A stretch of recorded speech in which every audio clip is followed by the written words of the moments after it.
So if a patient goes to you and they either need a full mouth of extractions or they're currently wearing a denture, Right. what are their options when it comes to dental implants? Well, the simplest option is to put 2 implants in, and that helps stabilize the denture. It's called an implant overdenture. And now they can snap it in so it doesn't lift up anymore. They don't have to use the adhesive that tastes so bad. And it's stable so they don't get the food caught under it. It's still a denture, but it snaps in. The next option, they could put a few more implants, maybe 4, and then they could have a snap in on that with maybe a bar that clips in. It's much more stable, doesn't move as much. And they can eat whatever they want with that? Yeah, I have patients who eat corn on the cob with the removable overdenture, absolutely. It's still a denture, so one of the small complaints you get, you might just get some debris or food underneath it that you gotta go to the men's room, clean out, or the ladies' room and clean out.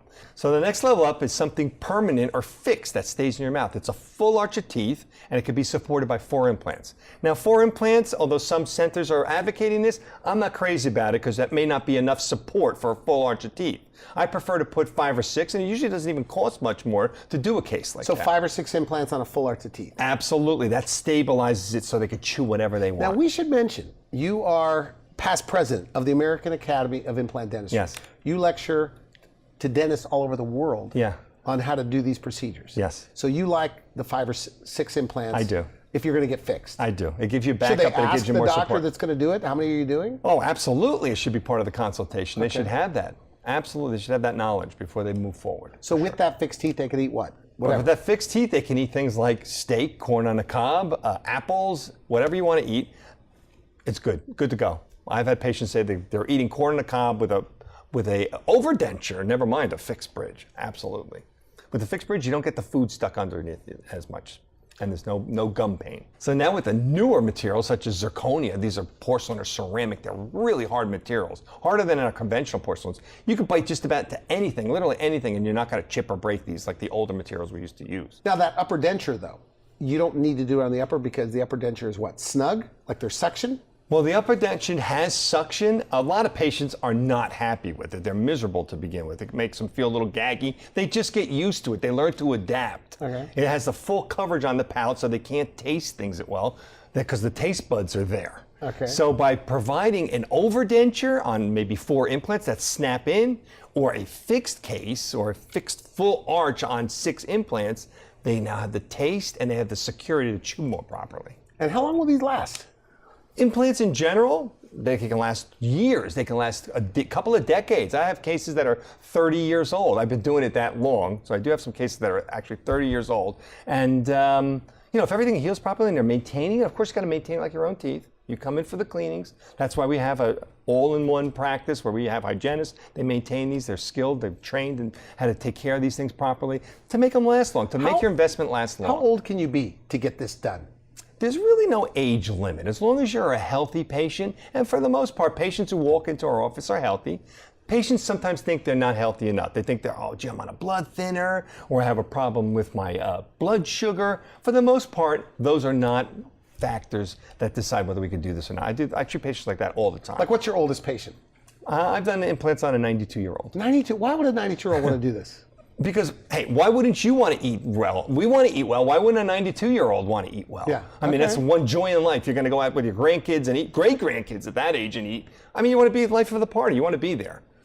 So you're never too old. I mean, statistically, it's not... The studies show no difference in success rates in age. Now, you know, we've talked on the phone, but you say on the day of the procedure, they can literally walk in without teeth and walk out with teeth. Absolutely. Full arch, upper and lower. Don't come out. We've done that for lots of patients. For those patients who don't have the time or don't want to wear a denture and they have the qualifications for that case, of course, we can deliver same-day teeth. We can deliver implants, put dentures on them, or put a detachable bridge on it the same day. Okay, your credentialing, board certification in implant dentistry.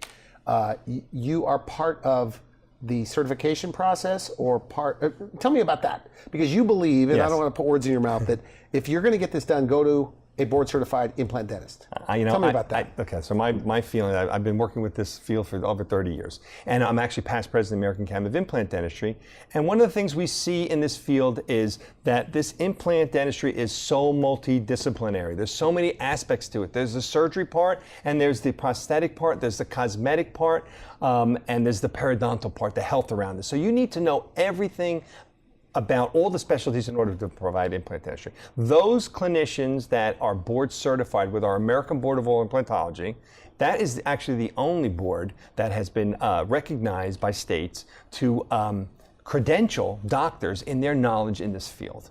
So right now we have about 500 credentialed doctors throughout the nation. Many of them are dual credentialed. Some of them may be oral surgeons, board in that, but they have a understanding of implant dentistry. Now they're boarded with implantology. I actually sit on the board of implantology examiners. I'm currently the treasurer, and it's an aspect that I have a passion for. Do you feel like you have an advantage over an oral surgeon periodontist because you do both parts? And if there is an advantage, what is it? Because I know your friends are oral surgeons. You work with oral surgeons. Well, you know, you can talk in general because individuals cases, there's excellent oral surgeons who have an understanding of prosthetics. Not all oral surgeons understand prosthetics. So if you have prosthetics meaning putting the teeth on. Correct. Okay. The smile, the crowns, the bridge work, whatever you're putting on the implants themselves. So, and it goes both ways. Some of the prosthodontists are great at restoring cases and doing cosmetics, but they really have no surgical experience. So if you can find a clinician that understands both aspects or an integrated team that works well together, you'll have a better service by far. So it's the days of going from one office to the other. But my question is, do you feel like you have a bit of an advantage that you do both the surgery and putting the teeth on top? Do you get better results, you think? Better cosmetic results? I definitely think I have a better advantage in treating the patient. There's no doubt about it because I can understand, I can foresee where I'm going with the final product for sure.